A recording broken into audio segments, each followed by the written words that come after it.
Welcome back to the Grumpy Petrolhead channel, and this is part 2 of the Laverda Jota service and repair. So if you haven't seen part 1, I'll leave a link at the end, or you can watch them backwards. Now in part 1 we talked about my primary chain adjuster and that it is a little bit worn. It is serviceable, there is some life left in it, and I was going to buy a new one, but they're unavailable and they haven't been available for some time. So what I've done with this one is I've got my finest emery paper and got it as smooth as I can, and then I've polished it on my pillar drill to get it nice and smooth so there's no lumps or bumps on it, and hopefully it'll last, well, I'm sure it'll last, you know, quite a few thousand miles. So I'm wondering if I got the correct material, I could maybe machine a new surface for this tensioner, and I could fix it here with some countersunk fasteners and bond it on. So I'm going to look into that. I've got plenty of time because, you know, there is life left in this. So yeah, that's something to think about, isn't it? And it might be good fun to do. Also in part 1 we talked about this outrigger bearing. These two outrigger bearings here, and one of these is damaged, and so I've got to get it out. Now I did phone up, I did mention that I was going to phone up Slater's for some parts, but they retired in 2021. So I called Battaglia. Now that's very good, very helpful, and so he recommended that I order a parts book so I can order the right and get the parts correct. And also I asked him about getting this bearing out. Now apparently if I heat this, not so that it melts, but heat it nice and hot and get some lumps of wood on the desk, on the bench, so get it really nice and hot without melting it, and then put it over the lumps of wood, bam, it should drop out. So let's have a go.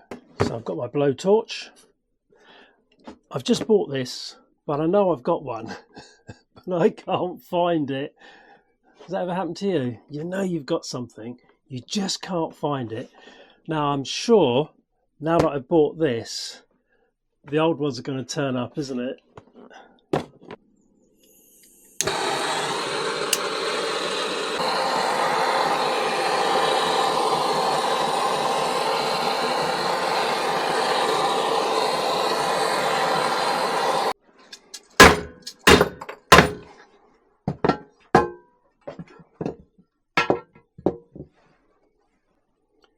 It worked! Well, thanks for the tip, Natalia. That was very helpful. I can sort of see why it perhaps would fail earlier than the clutch side one. This one, in the boss, it's very difficult to see on camera, but there's a hole at the back and it passes all the way through up in here, so oil can dribble down there and lubricate this bearing, whereas on the crankshaft side one there is no hole, there's nothing there, and I think this bearing goes flush up to the boss at the back, so there isn't really a gap anyway for oil to come through that way. So the only oil it gets is when this is in, there's a slight gap against the bearing surface where oil can get in, so it just doesn't get oiled so much as this side. But you know, I've had the bike 25 years, so it's obviously good enough for a long time, but not as long as this one. Does that make sense? Probably not. While I've got my blowtorch out, here I have the exhaust gaskets, and this is the washer for the sump, and this is the washer for the primary chain adjuster, and they're all made of copper. So what I can do is I can anneal them, I can heat them up till they're cherry red, drop them in water, and that will soften the metal nicely so that I can reuse them.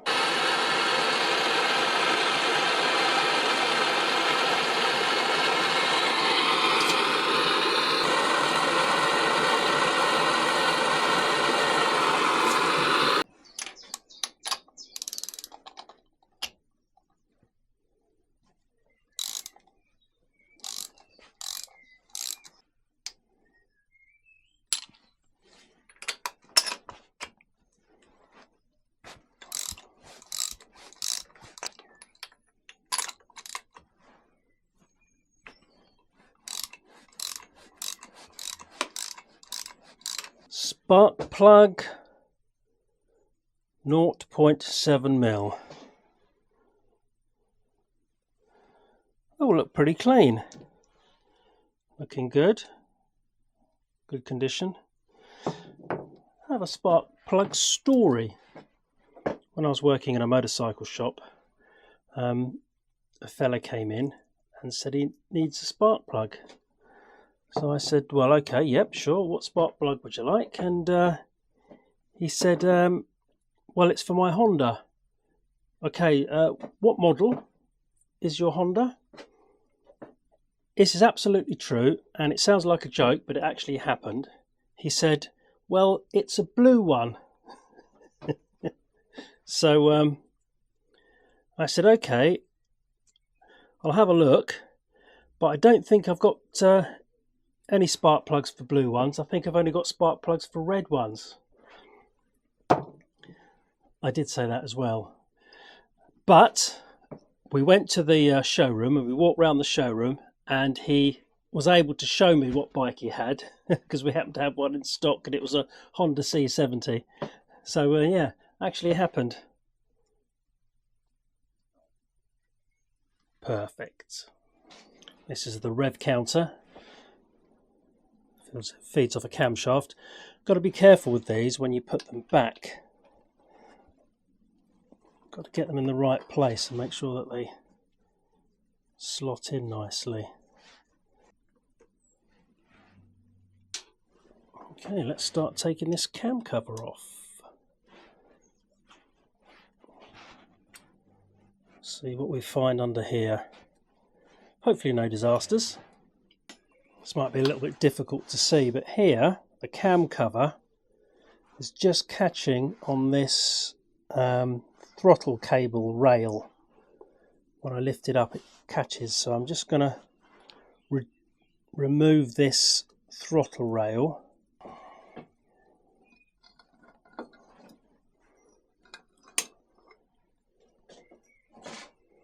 To check these clearances, all we do is turn the engine until the camshaft is pointing directly away from the bucket, like that. This is a rev counter drive here, look, and it runs off this inlet camshaft. So when we put it back on, it's going to be a little bit tricky. So what you can do is turn the engine slightly to make sure that these engage properly. I've just got back from lunch and I noticed that the latest Classic Bike magazine had just arrived through my letterbox.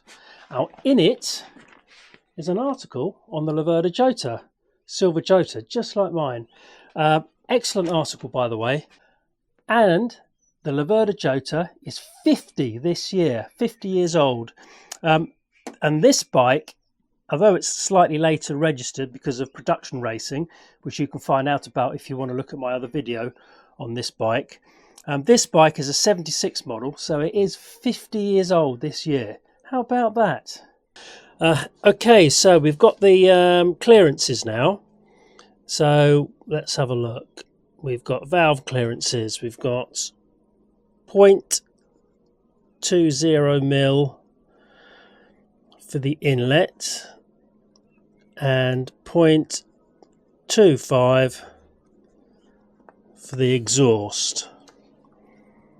So let's do an arrow. So we have 1, 2, 3 pistons. We have exhaust and inlet. So we have these to check. Okay.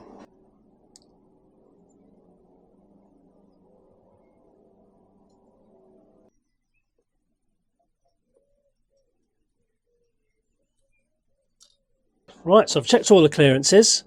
On the exhaust, we have we're looking for 0.25 the mil. This one we've got 0.279, which is fine. This one's 0.254 and this is 0.305.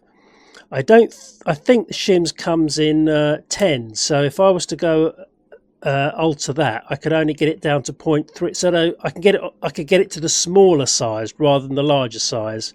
So I'm happy with that. Now the intake, these two on the offside are 0.178, which is okay, fine, because we're looking for 0.2.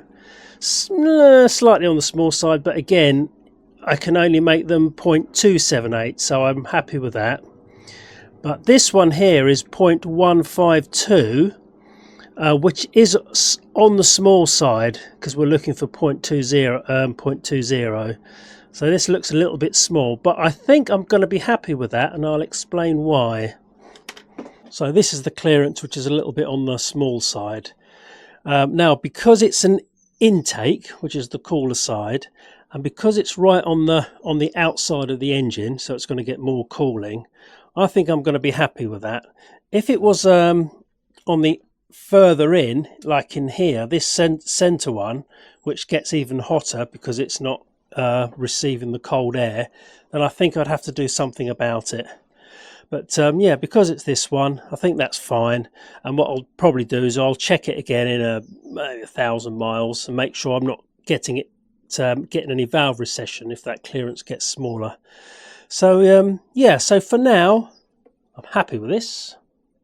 Let's check the cam chain. As we can see here, we need 4 to 5 mil of movement, but in a specific position where these two cam lobes are sticking out like this.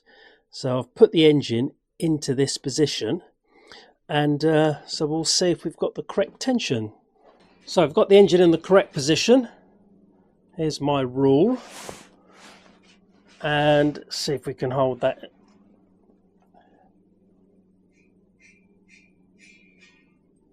Yeah, we've got, I would say, bang on 4 millimeters, so that's excellent. Okay, I can now start to put the cam cover back on. Now this cam cover has a nice big rubber. It's like a rubber gasket, and it sits in a recess on the cam cover. Now normally I wouldn't put any gasket sealant on this because it makes a nice good seal.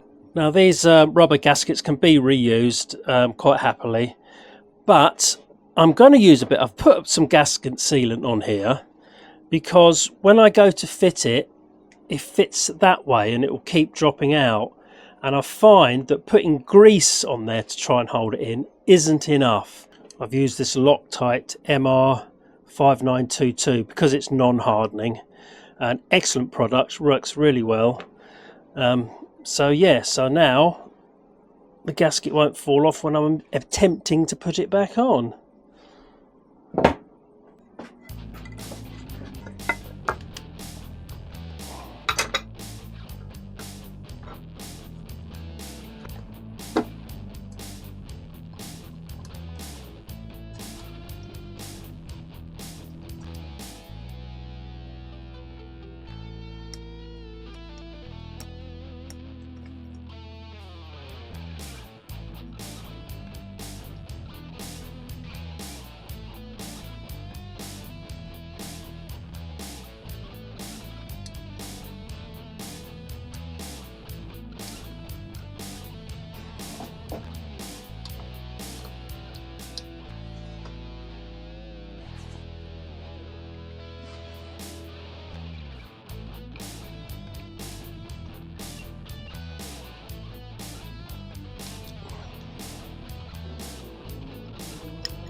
Okay, so the exhaust is back on and the bike's looking wonderful. So I just need to wait for this this outrigger bearing, which is on order, and then I can set up the tension of the primary chain, put it back together. I gave it a little polish while I had it off. So I'm quite happy with the way the bike is running. In fact, it's running very well indeed. So I'm not going to touch the ignition timing. It is electronic, so it's not like there's any points to be adjusted. So it's running so well, best leave alone. As with the carburetors, again, the bike's ticking over so nice. It pulls lovely through all the rev range. So I think as they're working so well, I'm going to leave them well alone. Incidentally, what I do with the carburetors is when I'm not using the bike, I always drain the float bowls. That gets all the petrol out, and that seems to help a lot, keeping the carbs in good fettle.